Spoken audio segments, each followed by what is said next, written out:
माझ्या प्रभागात पहिल्यांदाच शिवसेनेच्या धनुष्यबाणाला मतदान करायला मिळाल्याचा आनंद आहे, असं शिवसेनेच्या नेत्या नीलम गोरे यांनी म्हटलंय। नीलम गोरे यांनी आज मॉडेल कॉलनीतील सिम्बायोसिस नर्सरी स्कूल येथे आपला मतदानाचा हक्क बजावला। यानंतर त्यांनी माध्यमांशी संवाद साधला। पुण्यात दोन मोठे पक्ष इतर पक्षांचं अस्तित्वच नसल्याचं दाखवत होते। हे सगळं राष्ट्रवादीने ठरवूनच केल्याचं त्यांनी नाव न घेता म्हटलं आहे। पुण्यात स्थानिक लोकांना त्यांच्याच टर्मवरती युती करायची होती असं म्हणत त्यांनी युती न होण्याला पुण्यातील भाजपचे स्थानिक नेतेच जबाबदार असल्याचं त्यांनी म्हटलंय। खूप प्रसन्न आणि छान वाटते, कारण पहिल्यांदाच मला मॉडेल कॉलनीमध्ये धनुष्य बाणावर मतदान करायची संधी मिळाली। तर मतदान गुप्त असतं, आता माझं मतदान तर जगजाहीर आहे। तर मला आपल्याला सांगायचं आहे की व्यवस्था चांगली आहे, परंतु सिनियर सिटीजनना पायऱ्यावरून आणण्यासाठी जेवढी व्यवस्थित व्यवस्था पाहिजे तेवढी नाही आहे। पण आतमध्ये गेल्यावर प्रत्येक ठिकाणी ज्या पायऱ्या होत्या आधी विद्याभवन शाळेमध्ये त्याच्यापेक्षा व्यवस्था चांगली आहे।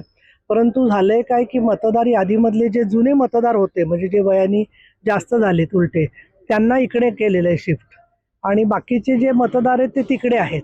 तर प्रत्येक ठिकाणी पायऱ्या या शाळांमध्ये असतातच की ज्या चढताना सिनियर सिटीजनना त्रास होतो। रांगेत उभं राहायला सुद्धा रांगेत फार अपुरी जागा आहे। पण ठीक आहे, शेवटी मतदानाच्या अधिकारासाठी आपण हे सगळं स्वीकारत असतो।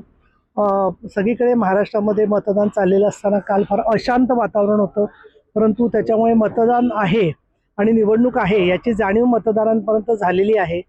आणि ज्या प्रकारने काही गैरमार्गांचा उपयोग होतोय तर त्याचा कुठलाही दबाव मतदार न घेता निर्भयपणाने मतदान करतील अशी मला खात्री वाटते। अशांत वातावरण होतं असं म्हणताय, नेमकं कोणामुळे हे अशांत वातावरण झालं, कोण त्याला जबाबदार आहे? एक तर सातत्याने इतर पक्ष जे आहेत लढतीमध्ये ते कसे अदृश्य आहेत हे दाखवण्याची दोन मोठ्या पक्षांमध्ये फार मोठी चुरस चाललेली आहे।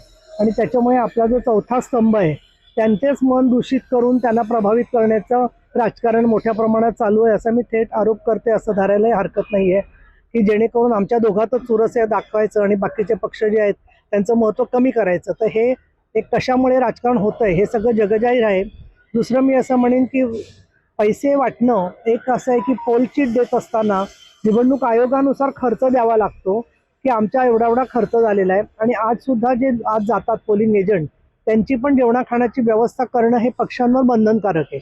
अशा वेळेला त्याच्यासाठी काही कोणी केलं तर त्या मुद्द्यावरून सुद्धा गैरसमज जसे होत आहेत तसं दुर्दैवाने अनेक ठिकाणी रात्रीच्या वेळेला परवानगी प्रचाराची दिल्यामुळे प्रचाराच्या ऐवजी अपप्रचार आणि पैशाचं वितरण होत आहे अशा तक्रारी आहेत। पण जे प्रामाणिक उमेदवार आहेत त्यांना भेटण्याची संधी मिळाली आहे हे पण खरं आहे।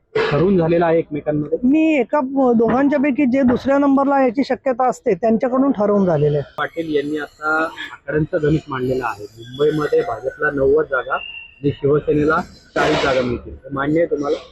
मला असं वाटतं की या संदर्भामध्ये मुंबईतले आमचे जे प्रचारामध्ये प्रमुख आहेत शिंदे साहेब हे त्याबद्दलचं मत मांडतील। पण मला असं वाटतं की घोडा मैदान जवळच आहे, उद्याच आपल्याला या संदर्भातले आकडे काय ते कळणार आहेत, आणि म्हणून याबद्दलचे अंदाज कोणाचे चांगले निघू शकतात, परंतु त्यांचे काय अंदाज असतील ते आज मतदान व्हायच्या आधीच अंदाज का सांगतो माणूस, म्हणजे इतरांचे उमेदवार आणि मतदारांनी खचावं हे त्यांचं राजकारण असतं। पुण्यात 120 जागा लागतील, गणेश बिडकरे म्हणतात, आणि दादाही म्हणतात 115 ते 20 जागा। त्यांचंच मैदान, त्यांचाच क्रिकेट, त्यांचाच बॉल, त्यांचेच अंपायर, त्यामुळे ते स्वतः ठरवून सांगतात काय चाललंय ते। पण ठीक आहे, पुढच्या काळामध्ये जे काय होईल त्याच्यामध्ये आपल्याला समोर दिसेलच काय सत्य आहे ते। मुरलीधर मोहोळ असं म्हणाले की आम्हाला पुण्याच्याही पाठिंब्याची गरज नसणार आहे, स्वबळावर आम्ही महापौर बसू। हेच वाक्य ते लोकसभेच्या आधी बोलले असते तर बरं झालं असतं असं मला वाटतं, परंतु लोकसभेच्या नंतर ते हे सर्व विसरलेले आहेत युतीचा धर्म, आणि त्याच्यानंतर खूप अहंकाराचा वारा त्यांच्यापर्यंत पोचलेला आहे। पण ठीक आहे, अहंकाराचा जो गर्व असतो तो काळ त्याच्यावरती उत्तर देत असतो। आम्हाला एकच वाटतं की आमच्या संदर्भामध्ये खाजगीमध्ये त्यांनी काही जी विधानं केलेली आहेत ठिकठिकाणी, आम्ही एकच जाणार, दोनच जाणार, तर ही त्यांना शोभणारी नव्हती युती धर्माला। आणि ज्या मोदी साहेबांवर विश्वास ठेवून आम्ही त्यांच्याबरोबर लोकसभा आणि विधानसभेत काम केलं त्या संपूर्ण आम्ही केलेल्या विश्वासाला आणि कामाला हरताळ फासणारी होती, हे मात्र पुणेकर शिवसेनेचे उमेदवार जे आहेत आणि मतदार यांच्या नक्की लक्षात राहणार आहे। हे संपूर्णपणे काय चित्र होतंय तयार त्याच्यावरती अवलंबून आहे।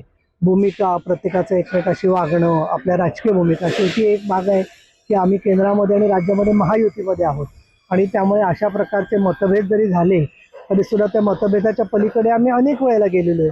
त्यामुळे परिस्थितीबद्दलचा अभ्यास करण्याच्या आधीच काही एक म्हण आहे बघा मराठीमध्ये, उतावळा नवरा आणि गुडघ्याला बाशिंग, तसे काही पक्षांची परिस्थिती आहे की ते आधीच कायम कुणाबरोबर जायचं याचा पाठिंबा जाहीर करतात.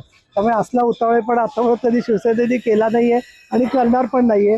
माननीय शिंदेसाहेब आम्हाला जसं मार्गदर्शन करतील ते आम्ही स्वीकारणार आणि जे काही असेल जनतेच्या हितासाठी ते आम्ही त्याप्रमाणे आमची भूमिका असेल. तर मला असं वाटतं त्यांनी राजकारणामध्ये काही आम्हाला ज्यांची युती करायची की नाही याच्याबद्दल वरून त्यांना सांगण्यात आलं म्हणून त्यांनी ती युतीची चर्चा केली होती. आम्हाला सुद्धा लक्षात आलेलं होतं की त्यांना युती करायची आहे की नाही, आणि त्यांना युती करायची होती ती त्यांच्या टर्म्सवरती करायची होती की ज्याच्यामध्ये उमेदवार कोण असणार ते पण तेच सांगत होते, कोण उमेदवार नको हेही सांगत होते.